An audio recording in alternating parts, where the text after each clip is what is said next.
Assalamualaikum siswa hebat. Selamat datang di materi pembelajaran Bahasa Indonesia kelas 12.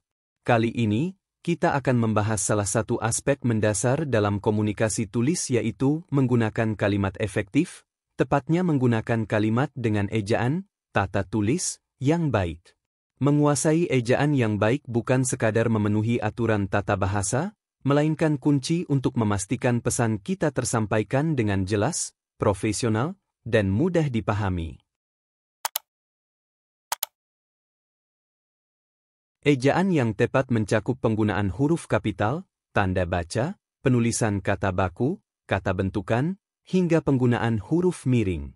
Kesalahan ejaan, sekecil apapun, dapat mengaburkan makna, menurunkan kredibilitas tulisan, bahkan menyebabkan salah tafsir. Bayangkan Anda membaca suatu teks yang penuh dengan salah ketik, tentu kesan pertama yang muncul bukanlah kesan yang baik. Dalam pembelajaran ini, kita akan mengupas tuntas pedoman ejaan yang berlaku, seperti yang tertuang dalam Pedoman Umum Ejaan Bahasa Indonesia, PUEBI. Kita akan berlatih mengidentifikasi kesalahan umum dan memperbaikinya. Dengan menguasai ejaan yang baik, Anda tidak hanya akan membuat tulisan yang benar secara teknis, tetapi juga tulisan yang kuat dan meyakinkan. Mari kita mulai perjalanan ini untuk meningkatkan kualitas tulisan kita.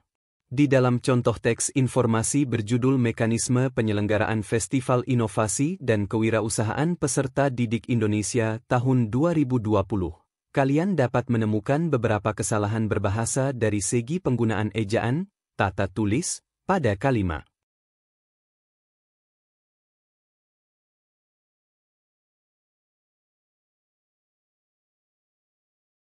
Berikut ini hasil analisis kesalahan berbahasa pada teks tersebut disertai dengan perbaikannya.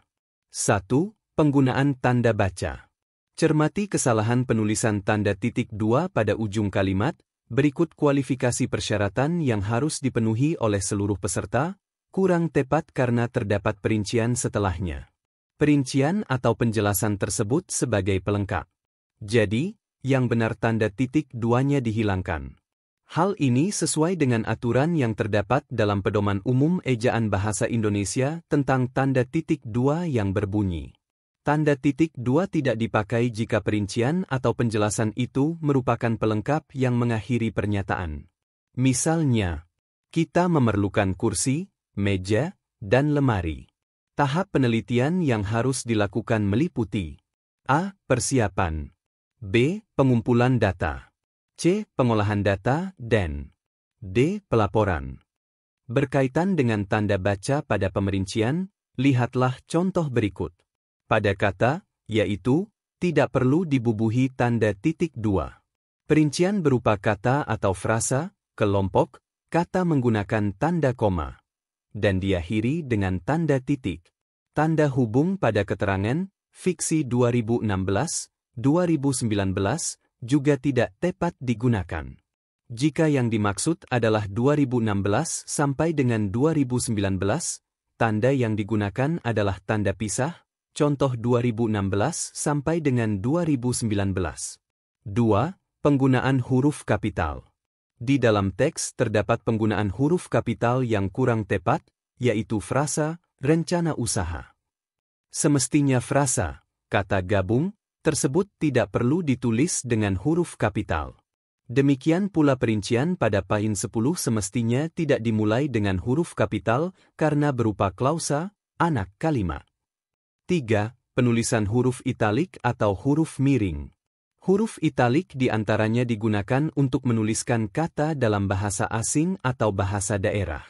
Pada teks informasi terdapat kata copy dan online yang tidak ditulis miring. Berbeda halnya dengan kata business plan dan original yang ditulis miring. Artinya, penulis tidak konsisten menerapkan kaidah ejaan.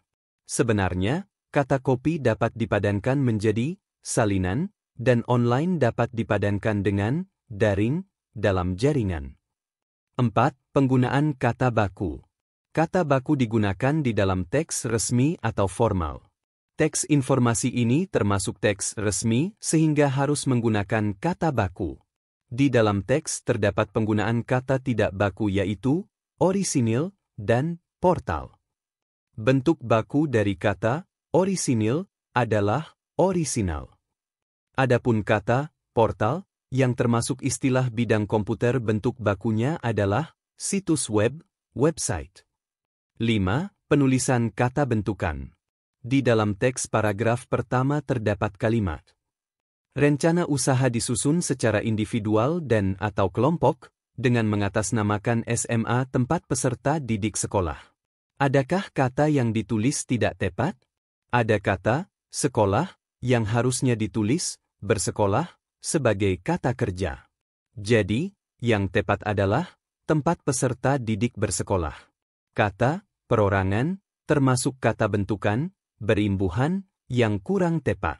Semestinya kata itu dibentuk dari rumus, awalan per, tambah seorang, tambah akhiran an, sehingga bentuk bakunya adalah perseorangan, bukan perorangan, yang bermakna, yang berkaitan dengan orang secara pribadi. Ejaan disebut juga tata tulis yang harus diterapkan pada tulisan sebagai sebuah konvensi, kesepakatan, dari para ahli bahasa dan praktisi bahasa. Penerapan ejaan harus sesuai dengan PUEBI, terutama diwajibkan di dalam dokumen-dokumen resmi. Jika kalian kelak memeriksa dokumen tertulis, kalian dapat mengeditnya terutama dari segi ejaan di dalam karya tulis tersebut. Siswa hebat! Setelah Pak Guru menjelaskan beberapa kesalahan ejaan dalam teks disertai dengan perbaikannya. Selanjutnya ayo berlatih. Ada beberapa kalimat yang salah ejaan. Mari sama-sama kita perbaiki sesuai dengan pedoman umum ejaan bahasa Indonesia. Kalimat pertama ini salah dalam penggunaan tanda titik dua. Hal ini sesuai dengan aturan yang terdapat dalam pedoman umum ejaan bahasa Indonesia tentang tanda titik dua yang berbunyi. Tanda titik dua tidak dipakai jika perincian atau penjelasan itu merupakan pelengkap yang mengakhiri pernyataan. Perbaikan cara penulisannya seperti kalimat ini. Kalimat kedua berbunyi seminar itu akan diselenggarakan pukul 9.00 sampai 12.00 bertempat di Aula SMA Merah Putih. Letak kesalahan penulisan pada kalimat kedua ini, yaitu pada penulisan angka waktunya. Berdasarkan contoh pada aturan penulisan tanda titik berikut ini dapat dicermati. Penulisan jam, menit, dan detik ditulis 2 digit angka. Jadi, yang benar berbunyi seminar itu akan diselenggarakan pukul 09.00 sampai 12.00 bertempat di Aula SMA Merah Putih. Kalimat ketiga ini letak kesalahannya ada 2. Pertama dalam kata sapaan yang berkaitan dengan profesi. Kata Pak Guru, huruf P-nya huruf kecil. Kedua, kata guru diawali huruf besar. Padahal kata guru di sini merujuk pada profesi secara umum tanpa menunjukkan seseorang secara spesifik atau tanpa bermaksud untuk menyapa. Dalam pedoman umum ejaan bahasa Indonesia dijelaskan, huruf kapital dipakai sebagai huruf pertama unsur nama gelar kehormatan, keturunan, keagamaan, profesi, serta nama jabatan dan kepangkatan yang dipakai sebagai sapaan.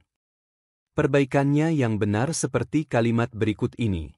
Menurut Pak Guru Hamid, nanti pukul 14.00 para guru akan melaksanakan rapat di ruang guru. Kalimat keempat berbunyi. Mereka membeli French fries di Kendari Fried Chicken.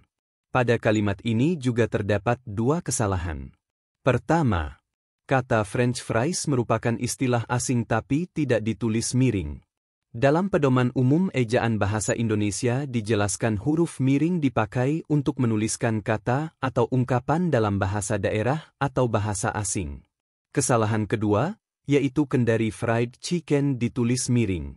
Padahal ini dalam pedoman umum ejaan bahasa Indonesia bukan termasuk istilah asing. Tetapi yang benar ditulis tegak karena ini nama tempat, nama merek, atau nama usaha. Berikut ini penulisannya yang benar. Mereka membeli French fries di Kendari Fried Chicken. Kalimat kelima ini letak kesalahannya pada penulisan nama tempat.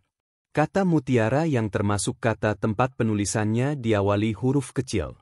Dalam pedoman umum ejaan bahasa Indonesia dijelaskan huruf kapital dipakai sebagai huruf pertama nama geografi atau nama tempat. Misalnya Jakarta, Asia Tenggara, dan lainnya. Jadi, Perbaikannya yang benar: nama tempat Pondok Mutiara, huruf P dan M menggunakan huruf besar. Siswa hebat! Kita semua sudah mempelajari dan memahami beberapa kesalahan ejaan dalam teks kewirausahaan. Pak Guru juga berikan solusi perbaikannya sesuai dengan Pedoman Umum Ejaan Bahasa Indonesia. Semoga dapat dipahami ya. Terima kasih sudah menonton sampai akhir. Semoga bermanfaat. Wassalamualaikum warahmatullahi wabarakatuh. Jangan lupa